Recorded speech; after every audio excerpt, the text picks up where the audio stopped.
Olá, eu sou Giovana Cunha e você está sintonizado no TV TST, o programa que leva até a sua casa toda semana tudo o que é notícia no Tribunal Superior do Trabalho. Limpeza arriscada. Hoje vamos conhecer a rotina dos profissionais que fazem verdadeiros malabarismos nas alturas. Uso do celular no trabalho. É possível proibir? Atestado médico. Quais direitos ele garante ao trabalhador?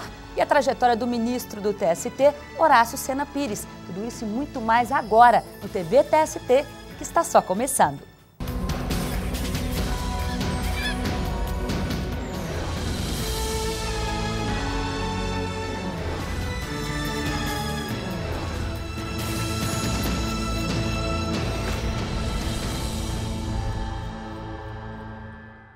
E para ficar bem informado, vamos às notícias que marcaram a semana no Tribunal Superior do Trabalho. O Tribunal Superior do Trabalho livrou a Companhia Pernambucana de Saneamento de reintegrar um ex-empregado demitido sem justa causa. O empregado disse ter sido demitido por ser alcoólatra. No TST, o processo foi julgado pela 7ª turma. O relator, ministro Ives Gandra Filho, manteve a demissão do funcionário. Segundo o ministro, as empresas de economia mista não precisam de motivo formal para dispensar um empregado. Ainda de acordo com o relator, a doença, por si só, não garante a manutenção do emprego.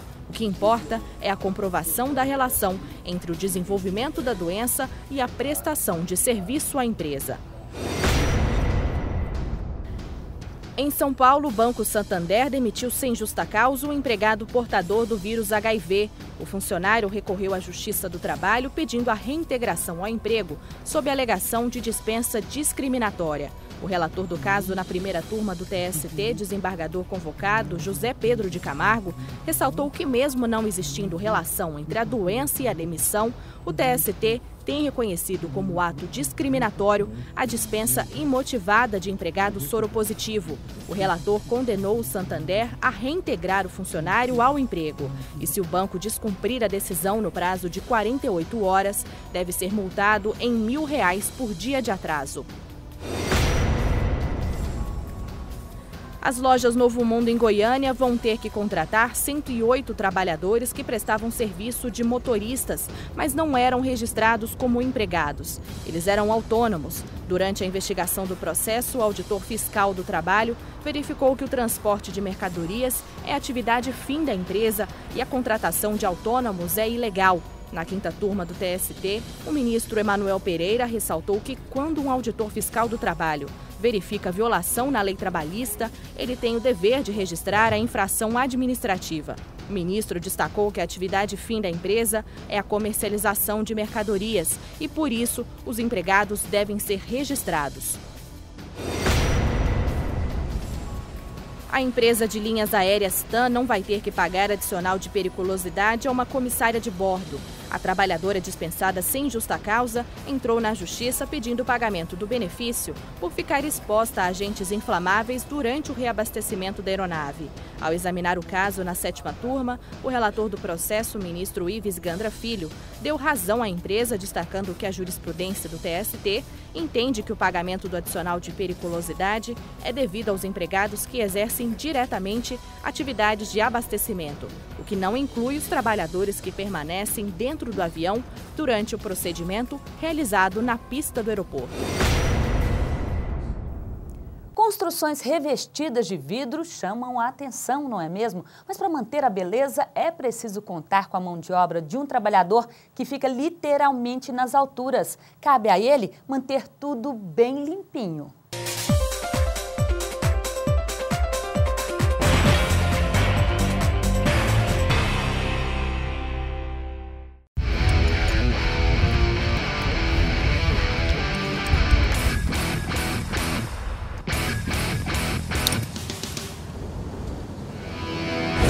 Em meio à paisagem, eles logo chamam a atenção. Não é todo mundo que trabalha a tantos metros do chão, literalmente nas alturas. No reflexo dos vidros espelhados, a imagem dos jauzeiros, trabalhadores que, para manter a limpeza em dia, arriscam a própria vida. Além do risco de quedas, a gente tem também riscos de parte, assim, isolamento, a falta de isolamento elétrico, né, de descargas elétricas do ambiente, e também a questão da insolação. Então, assim, os riscos, eles, na verdade, são vários. Há 3 anos, Antônio largou o trabalho no escritório para enfrentar os desafios do trabalho em altura.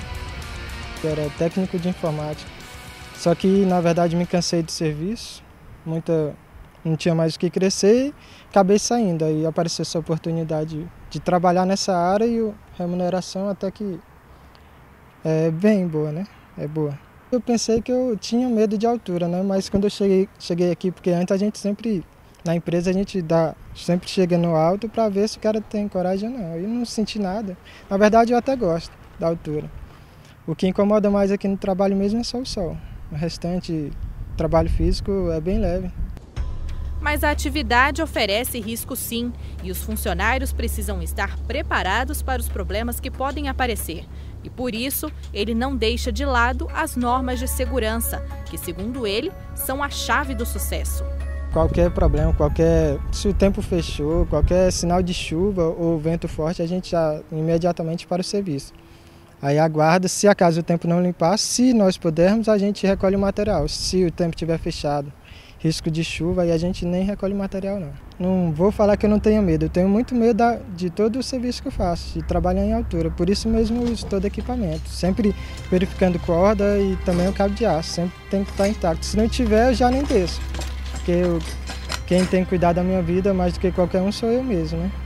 Então a gente está sempre olhando o material, cinto, capacete, corda, tudo isso para evitar acidente. Antônio tem razão. Em meio a condições de trabalho como estas, é preciso muita atenção. E nessa hora, o treinamento e os equipamentos de proteção são os maiores aliados. Nós recebemos treinamento junto com a empresa e cada prédio que a gente vai fazer, a gente tem uma instrução junto com o técnico de segurança de cada prédio. No caso, esse aqui, a gente teve um dia inteiro de instrução, de segurança no trabalho em altura. Quase semanal a gente vê algum tipo de acidente envolvendo o pessoal de trabalho em altura. Mas nós trabalhamos também em outras obras, a gente vê muita inadimplência, muito pessoal, muita gente que trabalha errado. Aí, com certeza, uma hora ou outra vai ter um acidente.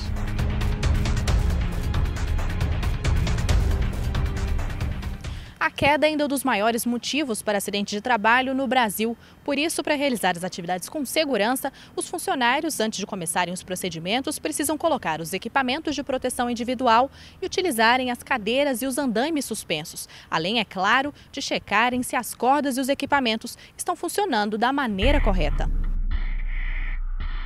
As medidas de segurança ainda precisam ir além e atender às normas do Ministério do Trabalho. O empregado que trabalha em andaimes e cadeiras suspensas precisa receber treinamento específico e apresentar atestado médico que comprove que ele está apto para o trabalho. A empresa também precisa estar atenta a algumas especificações técnicas. Ela não pode oferecer andaimes ou cadeiras improvisados e nem danificados. Fornecer cinturão de segurança ligado a um cabo guia com travas, além de capacetes, luvas e outros EPIs. A empresa deve ainda isolar o local abaixo das fachadas de limpeza e fica proibido a limpeza ou manutenção de casas e prédios em dias com chuva ou vento, condições que podem trazer muita dor de cabeça para quem está lá em cima. Hoje, o trabalho em altura, ele já é considerado um trabalho de risco a partir dos 2 metros de altura. Então, o funcionário, para fazer uma limpeza, um outdoor, uma manutenção, numa fachada, num prédio, numa varanda ou qualquer situação como essa, ele tem que passar por esse treinamento. O risco, ele não é só para a pessoa que está ali fazendo o trabalho, é também para os outros que estão em volta. Por isso a área ela deve ser isolada, ela deve ser também trabalhada para que a segurança aconteça, não só para quem está exercendo a função, como também para as pessoas que estão ali envolvidas.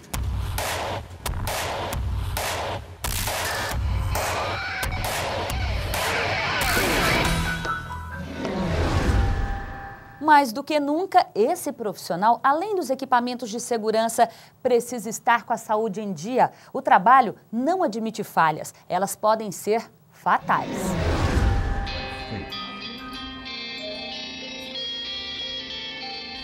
Também nas alturas, mas nem com tanta segurança assim. Nem patrões, nem empregados se dão conta do risco que é fazer o serviço de limpeza de janelas de uma doméstica. Mas em todo o Brasil não são raros os flagrantes de faxineiras que se arriscam na limpeza de apartamentos e ficam praticamente penduradas do lado de fora para limpar os vidros. Tudo sem a menor segurança, negligência que pode levar à morte.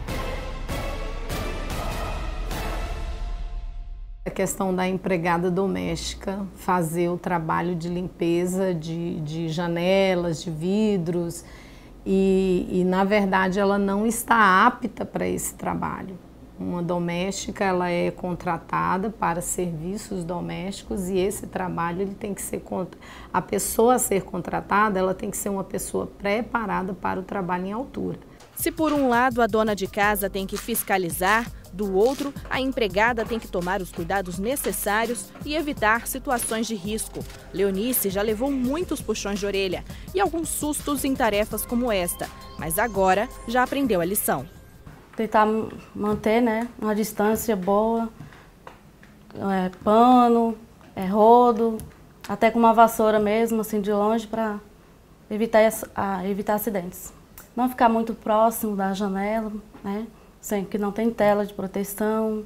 Como não tem tela, a gente usa um rodo, põe um paninho no rodo e passa nos vidros. Essa parte é perigosa, não na parte térrea, mas se for um segundo andar de uma casa, ou um apartamento, ou qualquer andar que não seja no térreo, ele tem que procurar, por exemplo, às vezes a pessoa ela debruça sobre a janela ou numa varanda, isso não deve acontecer. Ela é indicado que ela pegue, por exemplo, um rodo e use aí um paninho no rodo para que ela atinja até onde for possível o vidro, Porque ela realmente, essa questão de debruçar, às vezes as pessoas fazem e se arriscam e não deve ser feito.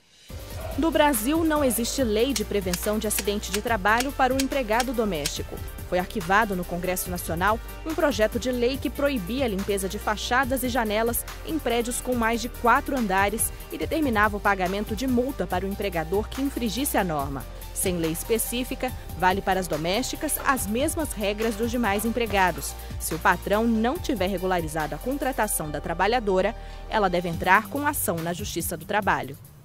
Em primeiro lugar, ter a sua carteira assinada, ter a sua inscrição junto ao INSS, para que seja recolhido seja feito todas as deduções previdenciárias, para que no mínimo ele tenha direito ao auxílio-doença. Então, hoje em dia, se ele não tiver a carteira assinada, se for, por exemplo, uma diarista que mesmo que não faça um trabalho doméstico, que ela pague a contribuição individual para ter direito aos demais benefícios. Então, para nunca esquecer que na maioria das vezes uma diarista pensa, eu tenho uma remuneração mais interessante se eu não tiver um vínculo de trabalho. Qual seria a solução para ela? Pagar como contribuinte individual, recolher as contribuições previdenciárias para ter direito a todos os benefícios.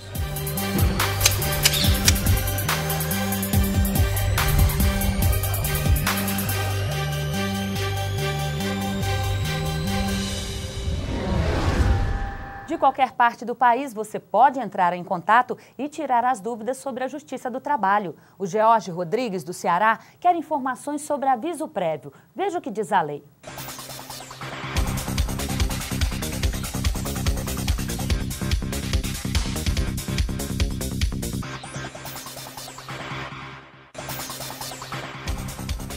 O que é o aviso prévio? O aviso prévio é a comunicação da rescisão do contrato de trabalho por uma das partes, empregador ou empregado, que decide extingui-lo com antecedência de no mínimo 30 dias. O aviso prévio pode ser trabalhado ou indenizado, fica a critério do empregador. Nos casos de aviso prévio trabalhado em demissão sem justa causa, o empregado pode optar em ter uma redução de 2 horas diárias na jornada ou ainda 7 dias corridos ao final do período. O aviso prévio é um tempo que a lei confere para a empresa e para o empregado para que ele possa, no caso do empregado e em demissão sem justa causa, ele procurar um novo emprego e para a empresa a oportunidade e o tempo necessário para encontrar outro funcionário que ocupe a vaga no caso de pedido de demissão. Como calcular o tempo de aviso prévio? O prazo deve ser proporcional aos anos trabalhados. Quem tem 1 ano de emprego mantém o prazo de 30 dias, mas a cada ano, a mais de contrato, são acrescentados 3 dias ao aviso prévio. O prazo máximo é de 90 dias para os casos de funcionários que trabalham há mais de 20 anos na mesma empresa, com carteira assinada. O aviso prévio indenizado, ele acontece no caso da pessoa ou da empresa não querer que o funcionário demitido continue trabalhando no tempo de aviso prévio, que é o tempo que o empregado tem para poder procurar outro emprego, e no caso do empregado não querer continuar trabalhando na empresa por já ter encontrado um outro emprego e sendo esta a causa de demissão, de pedido de demissão, para ele poder, ele terá que indenizar a empresa com um desconto na rescisão da remuneração equivalente ao período. O empregado é obrigado a cumprir o aviso prévio? Quando o empregado pede demissão, ele não é obrigado a cumprir o aviso prévio trabalhado, mas deverá remunerar o empregador pelo período de 30 dias, ou seja, indenizará o aviso prévio com 1 mês de salário, que pode ser deduzido das verbas rescisórias na rescisão do contrato. Nos casos de demissão sem justa causa, a empresa pode optar por indenizar ou dispensar o funcionário. No caso do empregado pedir demissão e não querer cumprir o aviso prévio, ele vai ter o desconto na rescisão da remuneração equivalente ao período de aviso prévio. O aviso prévio conta como tempo de serviço? O aviso prévio dado pelo empregador, tanto trabalhado quanto indenizado, o seu período de duração integra o tempo de serviço para todos os efeitos legais, inclusive reajustes salariais, férias, 13º salário e indenizações. É como se fosse um período normal de contrato de trabalho, sendo que nesse caso o empregado ele tem ciência de quando ele vai ser desligado da empresa. Só que no curso do aviso prévio, se ocorrer algum caso que necessite de licença do empregado, ele tem direito à licença dentro do período. E, indo além, se acontecer algum caso que garanta-lhe a estabilidade ou por acidente de trabalho, ou por gravidez, no caso de mulher, ela tem direito à estabilidade relativa à causa que deu o ensejo à licença. Faça como o George e mande a sua dúvida para nós. O caminho é o e-mail tv@tst.jus.br. Daqui a pouco vamos às ruas esclarecer a população. E não perca, no próximo bloco, tem julgamento. Eu volto em 1 minuto. Até já!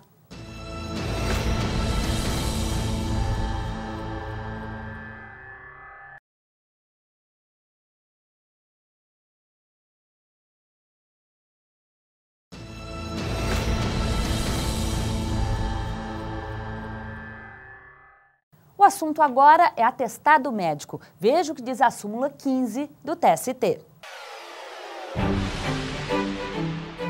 A súmula número 15 do TST diz que a justificação da ausência do empregado motivada por doença para a percepção do salário enfermidade e da remuneração do repouso semanal deve observar a ordem preferencial dos atestados médicos estabelecida em lei.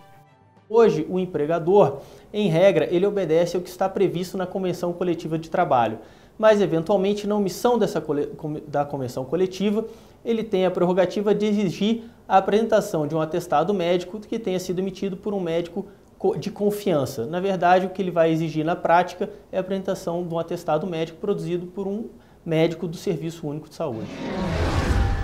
Vamos ao julgamento que foi destaque no Tribunal Superior do Trabalho. Entenda o caso na reportagem.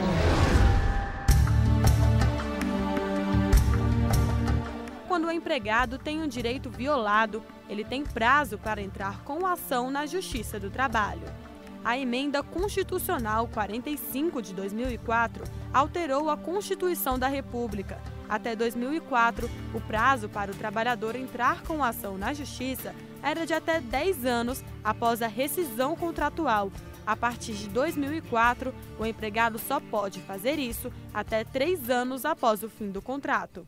Em São Paulo, a ex-empregada de uma empresa de telecomunicações entrou na justiça pedindo indenização por dano moral e material antes da alteração da Constituição da República. Mas, na primeira instância, o pedido foi negado. A funcionária, então, recorreu à seção 1 de dissídios individuais do TST.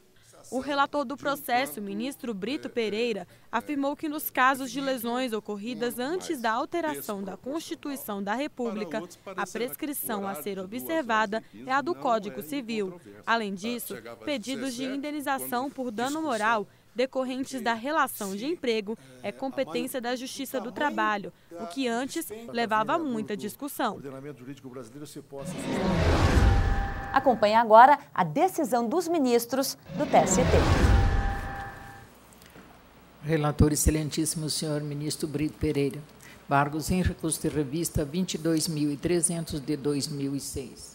O julgamento deste processo foi suspenso em virtude de vista regimental concedido ao excelentíssimo senhor ministro Renato Lacerda Paiva, após o excelentíssimo senhor ministro relator ter conhecido e negado provimento ao recurso de embargos. Neste processo, há impedimento do excelentíssimo senhor ministro Luiz Corrêa da Veiga. A palavra ao ministro Renato.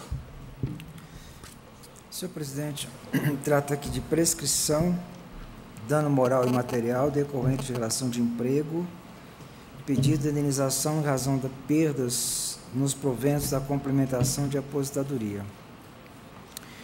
Trata-se de recurso de embargos, interposto pela reclamante contra a acordo da 8ª turma, proferido em sede de embargo de declaração, que não conheceu do recurso de serviço do reclamante quanto ao tema danos morais e materiais e prescrição trabalhista.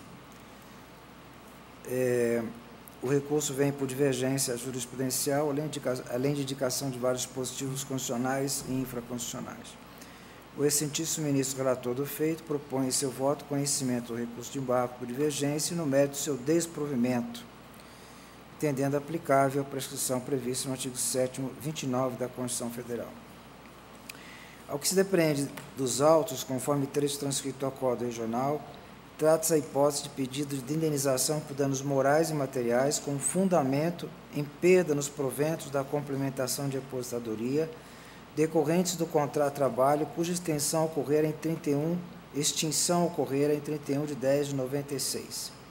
A presente ação foi ajuizada em 27 de 11 de 2002. A turma entendeu que a hipótese atrai a aplicação da prescrição trabalhista bienal nos termos do artigo 7º, 29 da Constituição Federal, razão pela qual não conheceu do recurso de revista da autora. O cerne da questão reside em definir com precisão se o prazo prescricional para ajuizar a reclamatória trabalhista, postulando a indenização por danos morais e materiais, decorrente de perdas nos proventos da complementação de aposentadoria, deve ser do Código Civil ou previsto para ações trabalhistas, assentado no referido artigo 20, inciso 29 do artigo 7º da Constituição. A SDI 1 vinha aplicando a regra de transição apenas nos casos de acidente de trabalho, doença ocupacional, não o fazendo em relação à responsabilidade civil decorrente de outros fatos atinentes à relação de emprego. Apenas recentemente estendeu a regra de transição aos casos semelhantes ao dos autos, quando se infere nos seguintes precedentes.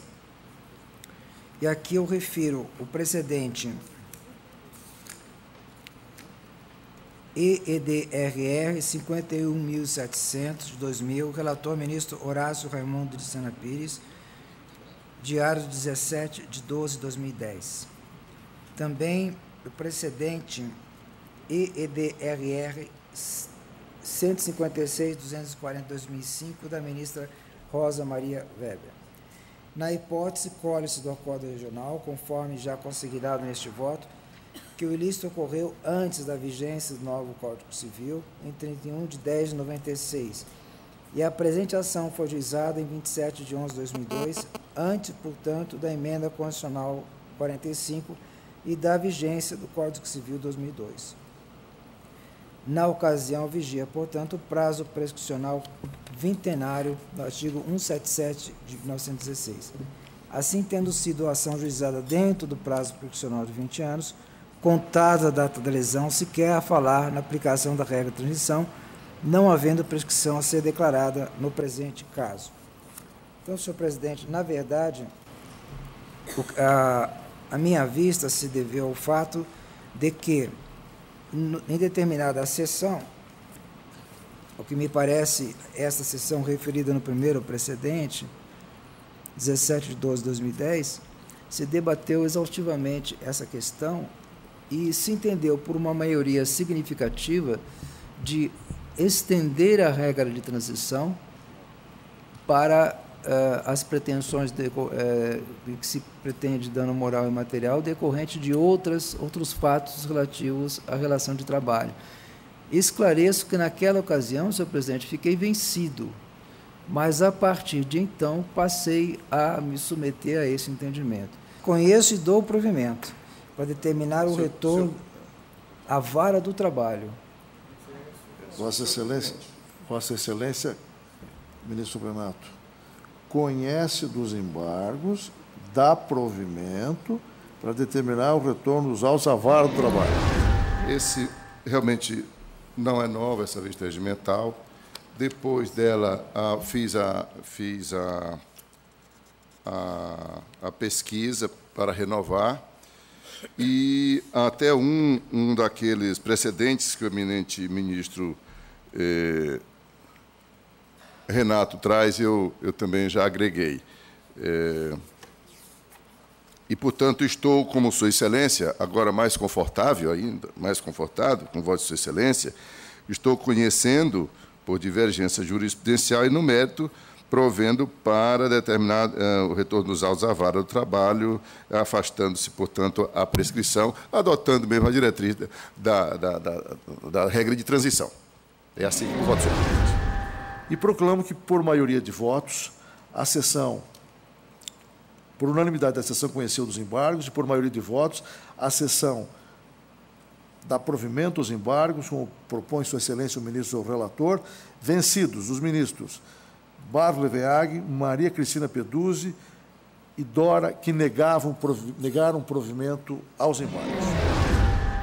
Não perca no próximo bloco a trajetória do ministro do TST, Horácio Sena Pires. É daqui a pouco. Até já!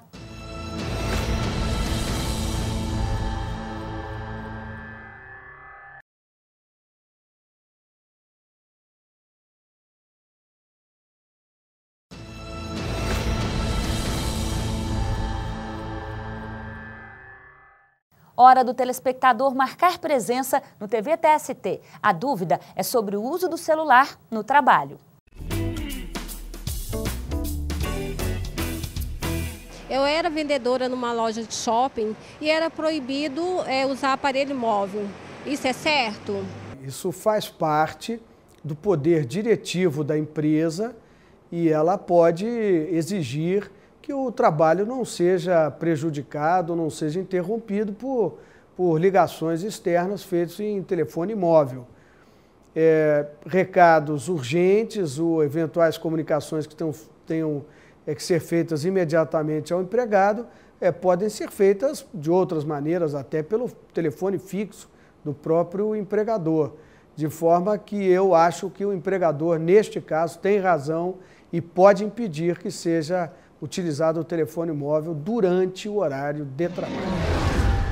46 anos dedicados à interpretação das leis. Só a magistratura trabalhista dedicou 39 anos da vida. E agora, perto de completar 70, ele se despede do Tribunal Superior do Trabalho.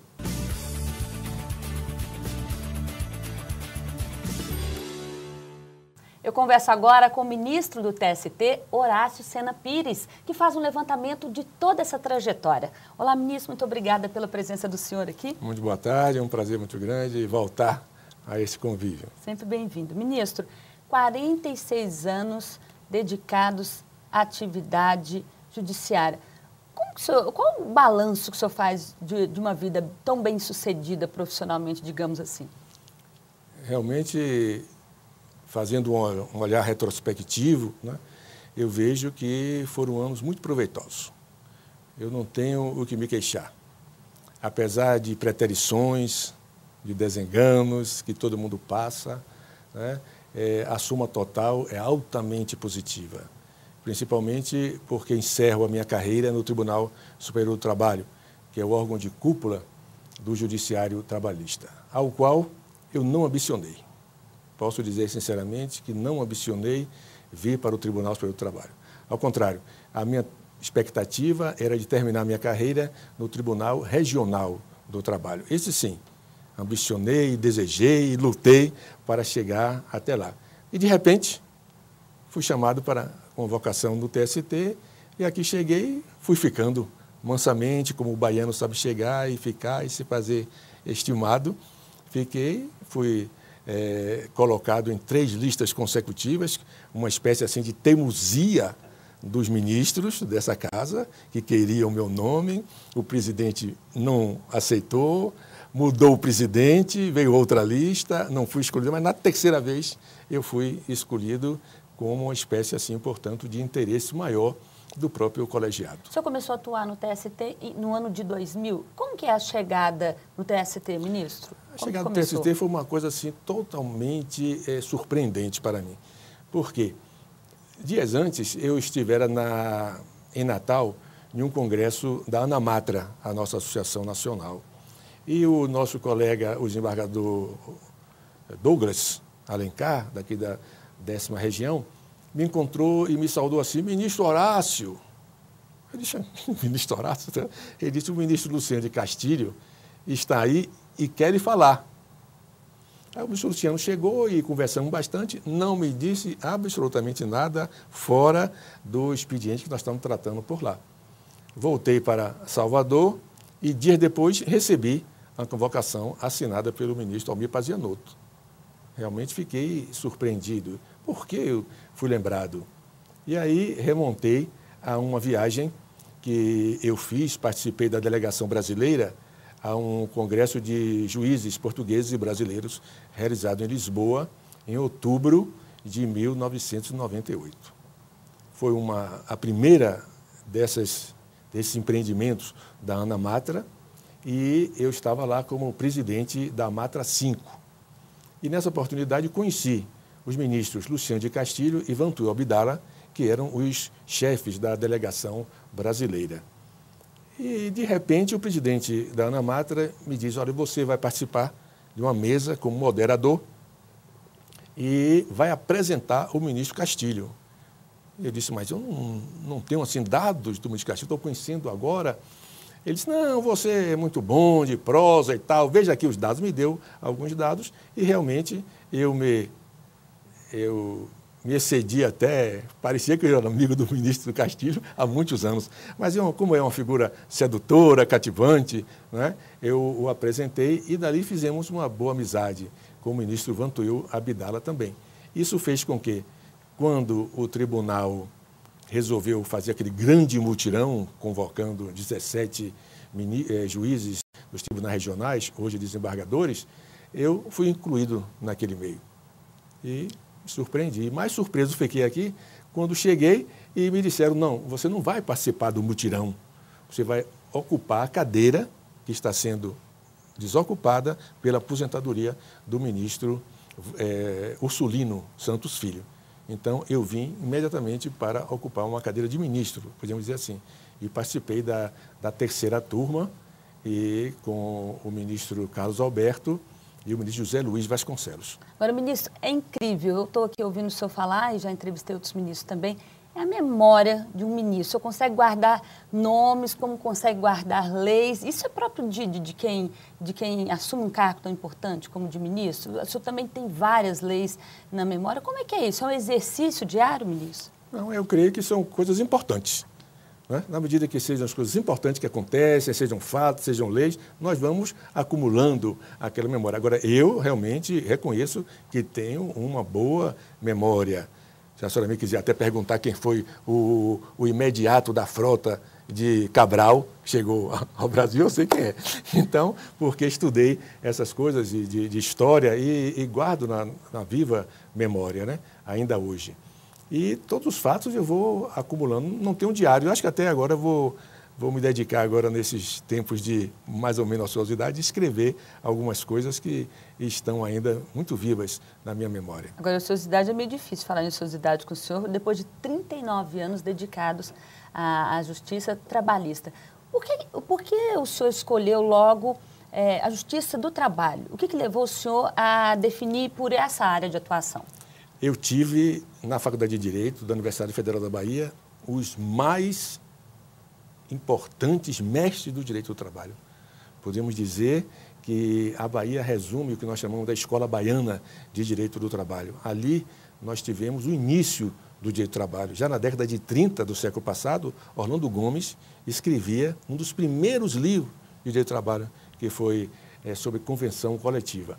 E o meu professor, e depois meu paraninfo, foi o professor, o grande mestre catedrático, José Martins Catarino, né? Autor de inúmeros livros, pessoa altamente politizada, um socialista assim, catedrático, podemos dizer, daquele estilo socialismo catedrático. E o assistente dele era um desembargador do nosso tribunal, também um excelente, um mestre extraordinário, que foi o professor Elson Guimarães Gottschalk. Elson Guimarães Gottschalk escreveu com Orlando Gomes um curso de Direito do Trabalho que deve estar aí em mais de 20 edições até hoje, sempre, né, reeditada com muita proficiência. É um livro básico de todas as gerações de nós todos da Justiça do Trabalho. Quer dizer que no caso do senhor em especial, então, os mestres tiveram aí um peso todo peso importante muito nessa grande. escolha. O professor Elson Gottschalk, com quem eu me aproximei bastante, ele me acompanhou, inclusive, quando eu fui fazer o concurso. Ele fez questão de ter vários encontros e me orientar, e, inclusive, foi assistir a minha prova oral, ficou presente, e quando eu terminei, ele disse: eu posso ir embora porque você já está aprovado. Se alguém lhe der menos de 8 aí, eu venho para brigar. Pois é, ministro, vamos fazer uma análise sobre isso que o senhor está falando. Uma trajetória de sucesso, o senhor tem aí o exemplo dos mestres. Como é que é hoje? O senhor acha que isso está acontecendo nas faculdades hoje em dia, ainda? Infelizmente, não. O professor hoje é muito mal remunerado. Naquele tempo, não era uma grande remuneração, mas como meu pai dizia, que meu pai também foi professor da escola técnica a vida inteira, ele dizia que sem um mínimo básico de dignidade do professor, ele não pode se dedicar inteiramente. Uhum. Então, nós vemos hoje, a universidade, né, não tem uma dedicação exclusiva dos seus professores. Não tem professores que possam viver da academia. E isso é muito importante, que eles possam viver. Encontramos na Europa, nos Estados Unidos, universidades que os professores residem lá, moram lá, né? Morejam inteiramente, todos os dias estão passando, cada um tem seu gabinete, onde atende os alunos, né? Na Faculdade de Direito da Bahia, quando foi inaugurada em 61, tem lá os gabinetes dos catedráticos. Os catedráticos tinham seu gabinete para atender e trabalhar durante o dia, quer dizer, se dedicavam muito mais. Bom, pelo jeito, na faculdade não faltam momentos que marcaram a vida do senhor. E na trajetória como advogado, como juiz e como ministro? O que mais marcou a vida do senhor? Olha, eu formei em 65, imediatamente fiz o concurso, tanto que em setembro de 66 eu já estava concursado, aprovado, nomeado e empossado promotor de justiça. Aí eu fui para o interior da Bahia como promotor de justiça de primeira instância. Primeira entrância, lá era a comarca de Itaperoá, na região chamada do Baixo Sul da Bahia, que vai de Valença até Camamu. São 5 comarcas antiquíssimas que estão reunidas ali no Baixo Sul. Eu fui para Itaperoá. Mas em Itaperoá, a promotoria cuidava de muitas coisas, e de processos de família, de sucessão, etc., e crimes menores. Nunca tivemos, assim, um homicídio. E eu queria que tivesse, para eu fazer o júri, né? Que tinha vontade de fazer. Você queria atuar, né? Atuar no tribunal do júri. Mas aí o promotor de Valença, que era uma comarca de terceira entrância, comarca muito grande até hoje, e ele ficou doente. E aí ele me pediu se eu poderia fazer a sessão do júri. Eu imediatamente me ofereci. E fui nomeado pelo procurador-geral para fazer a sessão do júri, né? Aí eu me dediquei, estudei os processos.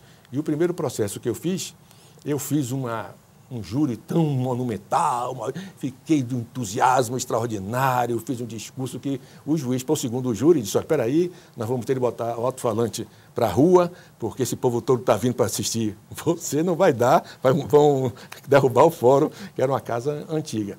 Então, fiquei muito animado com aquilo, e o promotor, que não gostava de fazer júri, fez um ofício ao procurador-geral, dizendo, nasce uma nova estrela da tribuna do júri e tudo mais. E eu fiquei marcado lá na Procuradoria-Geral, tanto que comecei a fazer júri nas outras comarcas.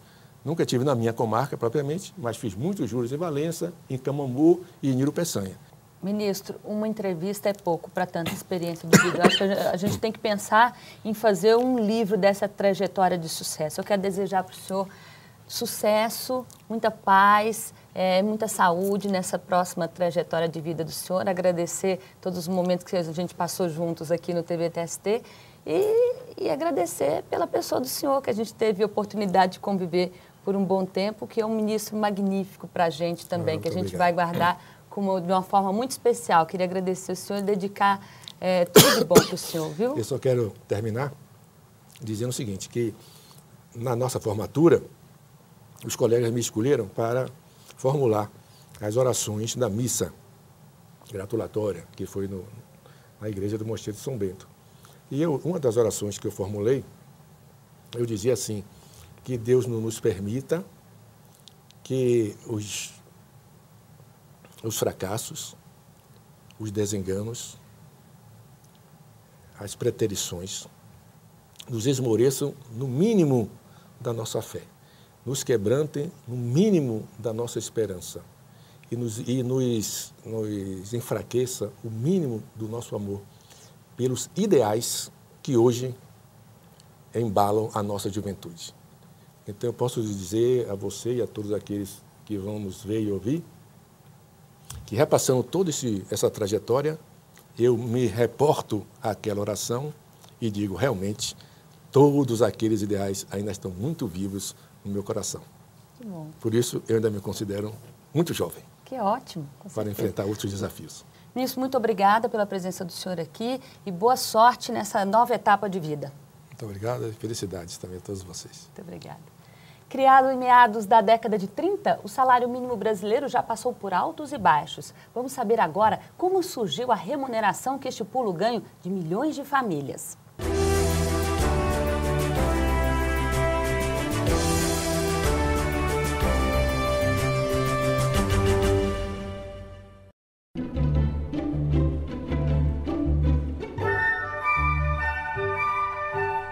O salário mínimo surgiu no Brasil em meados da década de 30. A Lei nº 185 de janeiro de 1936 e o Decreto-Lei nº 399 de abril de 1938 regulamentaram a instituição do salário mínimo. E o Decreto-Lei nº 2162 de 1º de maio de 1940 fixou os valores do salário mínimo, que passaram a vigorar a partir do mesmo ano. O país foi dividido em 22 regiões e todas as regiões que correspondiam a estados foram divididas ainda em sub-região, num total de 50 sub-regiões. Para cada sub-região foi fixado um valor para o salário mínimo, um total de 14 valores distintos para todo o Brasil. A relação entre o maior e o menor valor, em 1940, era de R$ 2,67. Cada região do país, tá? As necessidades, elas devem atender às necessidades de alimentação, habitação, vestuário, higiene e de transporte, tá? Além disso, o custo de vida entre as várias regiões eram diferenciados, tá? Então eu não tinha um salário mínimo único. Nessa época, o salário mínimo, por exemplo, no Rio de Janeiro, ele era 3 vezes superior ao salário mínimo do Nordeste. E em julho de 1943, foi dado um primeiro reajuste, seguido de um outro em dezembro do mesmo ano. Estes aumentos, além de recompor o poder de compra do salário mínimo, reduziram a razão entre o maior e o menor valor para R$ 2,24, já que foram diferenciados com maiores índices para os menores valores. Após esses aumentos, o salário mínimo passou mais de 8 anos sem ser reajustado, sofrendo uma queda real da ordem de 65%, considerando a inflação medida pelo IPC da FIPE. Quanto maior for a inflação, é óbvio que se eu não corrigir os salários, tá, eu vou ter ali uma perda do poder aquisitivo. Tá? Então, se a inflação cresce, mas se o salário não crescer na mesma proporção, você tem uma redução do poder aquisitivo. Isso, no curto prazo, talvez não seja tanto problema, mas no médio e longo prazo você pode ter problemas eleitorais, por exemplo, né? Então, os governos, normalmente, eles tendem a atacar o problema da inflação numa tentativa de maximizar o seu retorno eleitoral. Em dezembro de 1951, o presidente Getúlio Vargas assinou um decreto-lei reajustando os valores do salário mínimo, dando início a um período em que reajustes mais frequentes garantiram a manutenção e até alguma elevação do poder de compra do salário mínimo. Da data deste reajuste até outubro de 1961, quando ocorreu o primeiro reajuste do governo João Goulart, houve um total de 6 reajustes. Neste período, além dos reajustes terem ocorrido em intervalos cada vez menores, ampliou-se bastante o número de valores distintos para o salário mínimo entre as diversas regiões. Vale ressaltar que nos 2 primeiros reajustes deste período, o aumento do maior salário mínimo foi muito superior ao do menor, com a razão entre eles atingindo R$ 4,33 em julho de 1954, o maior valor histórico. O entender da lei de salário mínimo também passa por entender por essa visão de tentar fazer a correção do poder de compra do salário. A partir de 1962, com a aceleração da inflação, o salário mínimo voltou a perder seu poder de compra, apesar dos outros 2 reajustes durante o governo de Goulart. Após o golpe militar, a política de reajustes do salário mínimo foi modificada, abandonando a prática de recompor o valor real do salário no último reajuste. Passou a ser adotada, então, uma política que visava manter o salário médio e aumentos reais só deveriam ocorrer em caso de ganho de produtividade. Os reajustes eram calculados levando em consideração a inflação esperada, o que resultou em uma forte queda salarial decorrente da subestimação da inflação por parte do governo. Na década de 60, no milagre econômico brasileiro, você teve, né, a economia cresceu muito porque os investimentos eram muito fortes, tá? Mas você cresceu o bolo, mas não distribuiu. Então, embora de um lado você aumentou o investimento, de outro você não aumentou o consumo. De 1975 a 1982, os reajustes do salário mínimo elevaram gradualmente seu poder de compra, com um ganho real da ordem de 30%. Em 1979, os reajustes passaram a ser semestrais e em valores que correspondiam a 110% da variação do INPC.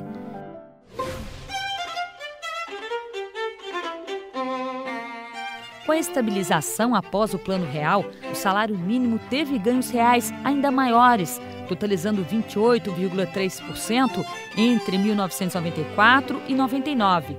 Neste mesmo período, considerando-se a relação do valor do salário mínimo e da cesta básica, calculado pelo DIEESE na cidade de São Paulo, o crescimento foi de 56%. Com a Constituição, depois, né, de um momento, você vai ter a unificação do salário mínimo, tá? Então, enquanto inicialmente ele tinha, tá, vários salários mínimos para várias regiões, num segundo momento você vai ter a unificação desses salários, você vai ter um patamar fixo. Há duas conclusões importantes a destacar a partir dos dados que mostram a evolução histórica do salário mínimo desde 1940. Em primeiro lugar, ao contrário de manifestações muito corriqueiras de que o poder de compra do salário mínimo seria hoje muito menor que na sua origem, os dados mostram que não houve perda significativa.